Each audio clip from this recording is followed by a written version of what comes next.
सुधा समाधान।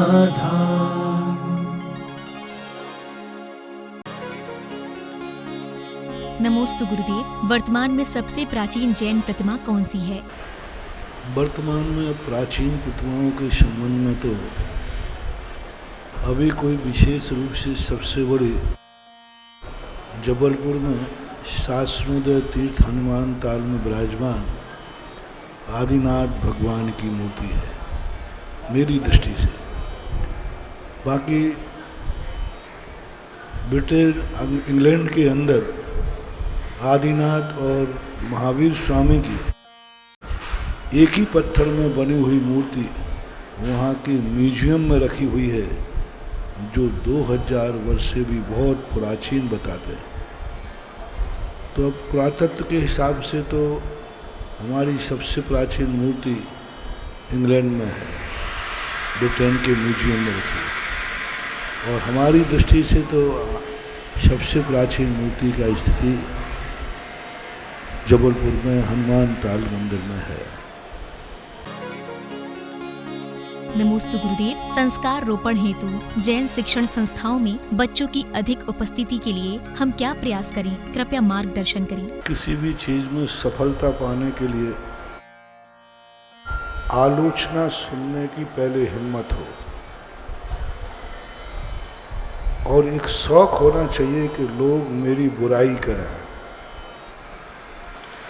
लोग मेरी बुराई करें, अच्छाई नहीं। मैंने एक बार गोष्ठी में विद्वान थे, जयकुमार वगैरह बैठे, एक गो दिया कि हम प्रशंसा नहीं सुनना चाहते हैं, हम जिस ग्रंथ पे गोष्ठी कर रहे हैं इसमें ग्रंथ में दोष कितने हैं। तो एक शौक होना चाहिए हमें अपनी आलोचना सुनने का। शौक कह रहा हूँ, शौक समझते ना, बुराई। लोग हमारी प्रशंसा ना करें, मैंने कितना अच्छा कार्य किया है ये नहीं, मैं चाहता हूँ कि मैं कहाँ चूक रहा हूँ इसकी आलोचना करें। और आलोचक सबसे बड़ा सुधारक होता है। अपन कितनी भी मेहनत कर लें पर कोई जरूरी नहीं है कि हम उसमें अच्छा ही कर रहे हैं, लेकिन जो आलोचक होते हैं, ऐसा ही एक बार स्कूल में हुआ बागड़ के अंदर। आचार्य श्री के राम का एक स्कूल है, बहुत पहले से चल रहा था, हम लोगों ने भी उसको, तो उन्होंने कहा महाराज जी कोई बच्चे ही नहीं आते, तो हमने सारी समाज को इकट्ठा किया। मैंने तुम्हें स्कूल की प्रशंसा के लिए नहीं बुलाया है, स्कूल की बुराई करने के लिए बुलाया है। जो जितनी ज़्यादा बुराई करेगा मैं उसको उतना ही आशीर्वाद दूंगा। बुराई करने में कंपटीशन, जितनी बुराई कर सको, जितनी तुम कमियां निकाल सको, अध्यक्ष की, कमेटी की, साथ में महाराज की भी, क्योंकि आशीर्वाद देने वाला मैं हूं।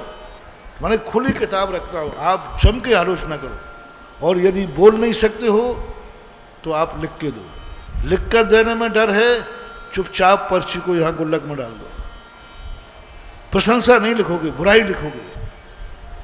जैन साहब, चमत्कार ये हुआ, हर व्यक्ति ने खुले मन से बुराई की, सबकी। हमें बुराई नहीं सुनना थी, हमें गलती सुधारना थी।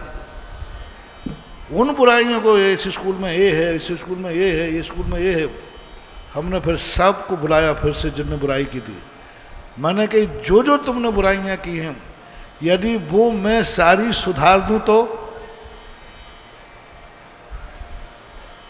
मैंने सबसे पूछा, मैंने कही तुमने बुराई की, यदि ये बुराई स्कूल से निकाल दूं तो, जो कमी आपने बताई है यदि ये कमी पूरी कर दूं, ये बुराई पूरी निकाल दूं, फिर आपका क्या। तो महाराज मैं आपको वचन देता हूं, इसी साल मैं अपने बच्चे को उसमें भर्ती कर दूंगा। एक एक से पूछा मैंने, तुम्हारी बुराई ये है, तुम कहते हम बच्चे को इसलिए नहीं भेजते यहाँ पर, इसलिए नहीं भेजते, इसलिए नहीं भेजते, ये कमी है। वो सारी कमी मैं पूरी करता हूँ, और मैंने सारी कमी पूरी कराई। लेकिन फिर मैंने कहा कि आप मेरे कमी जब दूर करूँगा मैं, जब आप अब दूसरा लिख के दीजिए कि जो मैंने कमी बताई है यदि वो पूरी हो गई तो मैं अपने बच्चे को उसमें भर्ती कराऊंगा। वो भी मैंने लिखित में लिया फिर और कराई, और ठाठ से आज स्कूल इतना बढ़ गया, जो बंद होने का था आज उन स्कूल वालों ने 10 एकड़ जमीन ले ली खांदू कॉलोनी में के बच्चों ने, युवाओं ने। तो मेरा ये सोच है, जिनको अपन बड़ा आदमी कहते हैं, पता करें कि उनके घर में ऐसा कौन सा बच्चा बच्ची है जिसकी शिक्षा हमारे स्कूल में होती है, जिस क्लास वाला, उसके यहाँ आप कमेटी वाले लोग जाएं कि सेठ जी, भाई साहब, जो भी आप कहते हैं, आपका बच्चा हमारे स्कूल में क्यों एडमिशन नहीं ले सकता, हमें हमारी कमी बताओ, क्या कमी है हमारे स्कूल में, आप ये बता दो। आपका बच्चा 6वीं कक्षा में पढ़ता, हमारे यहाँ 6ठी क्लास है, आपका बच्चा 10वीं में पढ़ता, हमारे यहाँ क्लास है, विषय बताओ। तो फिर वो जो कुल कहेंगे, आलोचना करेंगे, डांटेंगे, फटकारेंगे, बस वो वहाँ अपन को बहुत शांति से सुनना है, अवभाग्य मान के सुनना है, और चुपचाप आकर के उनसे कहना है, आपने आज मेरी आंखें खोल दी, आपने जो कमी बताई है इस कमी को मैं पूरा करूंगा, ये वचन तुम्हें देता हूं, और तुम मुझे वचन दो कि आपका बच्चा स्कूल में पढ़ेगा, मेरा हो जाएगा। क्योंकि संवाद की कमी आ रही है, अपन समझ रहे हैं कि अपन बहुत अच्छे, पता नहीं उसके संबंध में क्या है, क्यों नहीं पढ़ाना चाहते हैं, क्या कारण है। तो उन कारणों को अपन पता करें, जाने। 10-20 बड़े आदमियों के घरों में आप जावें, उनसे कहें कि भाई मैं जानना चाहता हूँ कि आखिर कारण क्या है, क्योंकि मैं तो पूरी मेहनत कर रहा हूँ, पूरी सफलता प्राप्त कर रहा हूँ, मैंने तो अपना जी जान लगा दिया, मेरी दृष्टि में तो अब कोई कमी है नहीं, लेकिन आप यदि मुझे कमी बताएं तो मैं उसको सुधारने को तैयार हूँ। मेरी दृष्टि से यदि यह कमेटियाँ जैन समाज के घर घर जाकर के उनसे लिखित में खुली छूट दें, उनसे कहा साहब आप बुराई करोगे, मैं बुरा नहीं मानूंगा, मुझे जानना है कि मेरे में कमी क्या है। यदि जैन समाज के घर घर जाकर के जो जहाँ है वहाँ जाकर के उनके स्टेटमेंट लें, उनके विचार सुने, और मुझे लगता है कि 70-80% आलोचना ऐसी आएंगी जिसको अपन स्वीकार करेंगे, जो अपनी 10-20% ऐसी आएंगी जिनको अपन स्वीकार नहीं कर सकेंगे, तो उससे कोई फर्क नहीं पड़ता। ये प्रयास करना चाहिए। मैं भी इस बात से चिंतित हूँ, आप भी चिंतित हैं, इसकी चिंता का आप भी उपाय करो, और मुझे जहाँ मौका मिलेगा मैं भी करूँगा। नमोस्तु गुरुदेव। पार्श्वनाथ भगवान की प्रतिमा पर अभिषेक करते समय जल की धारा फन पर करना चाहिए अथवा प्रतिमा के मस्तक पर करना चाहिए? अब देखो, छोटी मूर्ति है तो क्या करोगे बताओ। बहुत अच्छा है प्रश्न आ गया। मेरी जिंदगी में एक बार घटित हुआ था, कितना छोटा था ये तो मुझे मालूम नहीं है, एकदम नहीं बता सकता हूँ। एक बार किसी स्थान पर सूतक लग गया, सूतक, तो वो दादाजी थे, वो अभिषेक देखने का नियम था उनका, करने का या, तो उन्होंने बुलाया, मैंने बोले बेटा तुम धोती दुपट्टा पहन लो और मुझे अभिषेक दिखा दो। अब मान लिया कि भाई दिखा देते, अपन को कुछ आता जाता नहीं, थाली में भगवान जी को रखा और अभिषेक कर दिया। अब वो दादाजी इतने नाराज हुए, तूने सब भ्रष्ट कर दिया, फन के ऊपर से अभिषेक कर दिया, मैं कंधों तक सांप काटूं क्या। अब वो मूर्ति इतनी छोटी सी थी कि उसमें वो कलश गए ही नहीं, तो मैं क्या करूं।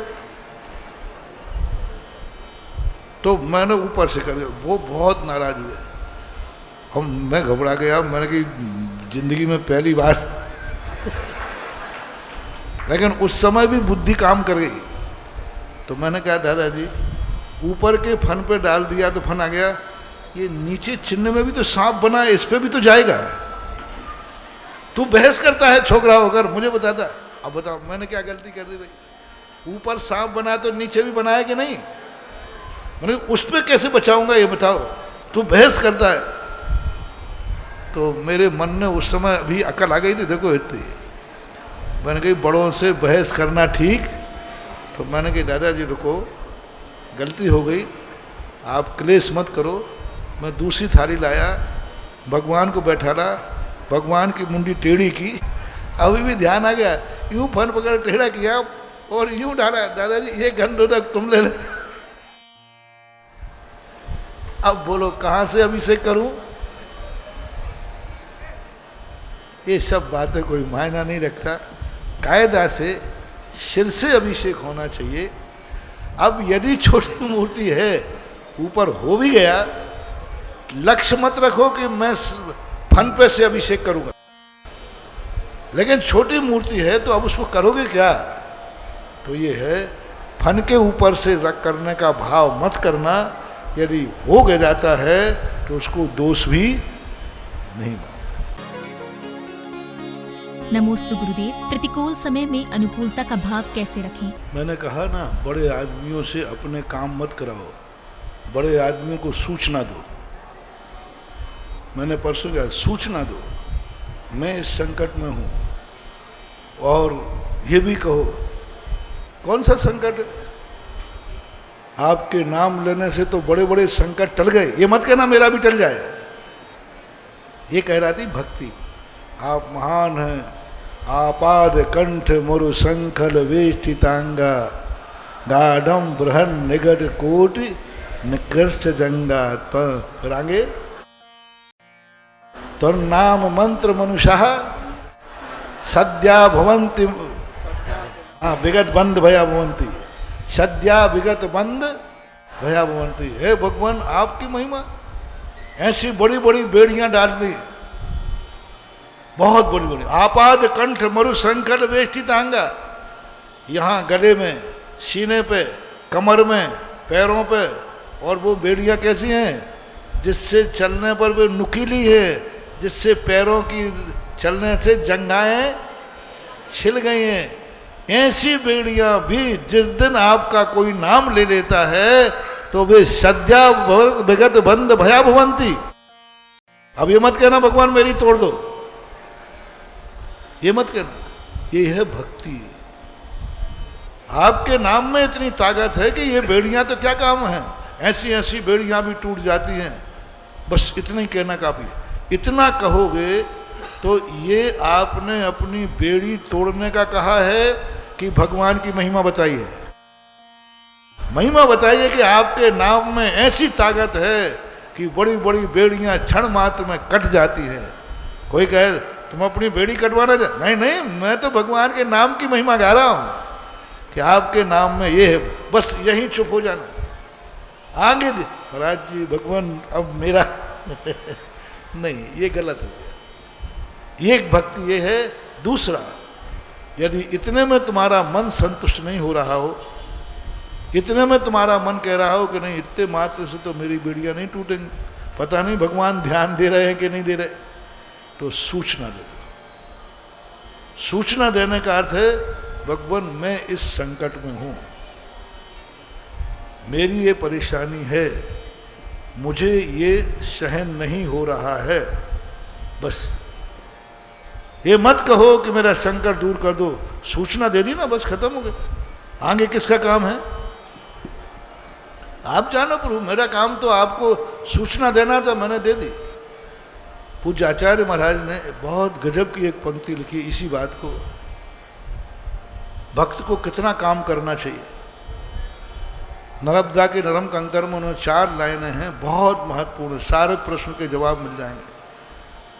मैं नर्मदा का नरम कंकर, मैं नर्मदा का नरम कंकर तुम्हारे चरणों में आ पड़ा हूं।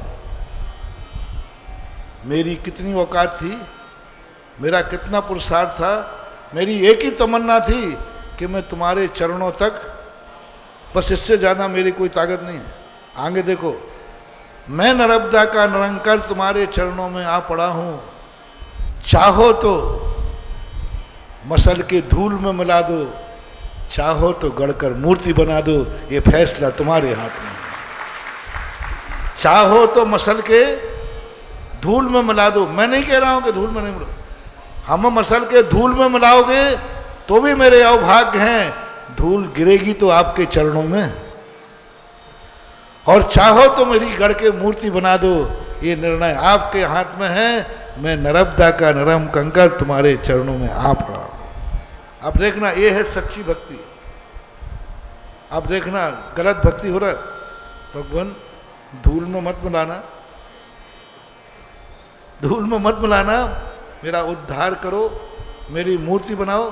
तुम्हारे बाप के नौकर हैं जो तुम्हारी बात मान जाए। अब मैं भाषा बोल रहा हूं। तुम कौन होते हो भगवान को आदेश देने वाले? वो बड़े हैं, वे पूज्य हैं। तुम ये कैसे कह रहे हो कि मेरा उद्धार करो, मेरा मूर्ति बना दो, मेरे दुख दूर कर दो? तुम्हारा अधिकार क्षेत्र नहीं है। बड़ों से कोई भी कार्य करने का आदेश देने का तुम्हें अधिकार नहीं है, लेकिन सूचना देने का अधिकार है कि नहीं?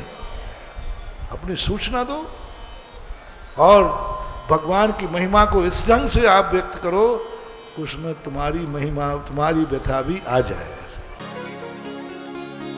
नमोस्तु गुरुदेव। एक पंडित जी कह रहे थे, धर्म कार्य करने से शुभ बंध होता है, पाप कर्म का क्षय नहीं होता। गुरुदेव, क्या ये कथन सत्य है? वो पंडित जो हैं आगम के ज्ञाता नहीं है। ऐसे पंडितों की बातें अपन को नहीं मानना। वस्तुतः जहाँ जहाँ सम्यक दृष्टि को पुण्यबंध होता है, वहाँ नियम से वहाँ पाप की नजरा होती ही होती है। ऐसा हो ही नहीं सकता कि पुण्य का बंध हो। सम्यक दृष्टि की बात कर रहा हूँ। सम्यक दृष्टि को जहाँ, क्योंकि पुण्य बंध से रहित कभी सम्यक दृष्टि होता ही नहीं है। चौथे गुण स्थान से लेकर मुनि महाराज 10वें गुण स्थान तक जब मुनिराज ध्यान में बैठे तब भी पुण्य का बंध हो रहा है। पुण्य बंध से बच ही नहीं सकता। ऐसा एक भी समय नहीं है, चाहे वो तीर्थंकर भी क्यों ना हो, चाहे कितने बड़े गंधर्व परमेष्ठी क्यों ना हो, निरंतर पुण्य का बंध होता है। निरंतर गंधर्व परमेष्ठी, तीर्थंकर भी जिस दिन से दीक्षा ले लेते हैं, केवल ज्ञान जब तक नहीं होता है, प्रति क्षण उनको पुण्य का बंध होता है। कोई भी क्रिया करेंगे मुनिराज, कोई भी क्रिया करेंगे, पुण्य का बंध होगा ही होगा। हम पीछे लगाएंगे, जीभ बचाएंगे, पुण्य का बंध। हम प्रवचन दे रहे, पुण्य का बंध। हम सोच के खा रहे, पुण्य का बंध। पुण्य बंध तो मुनिराज की कमाई है ही।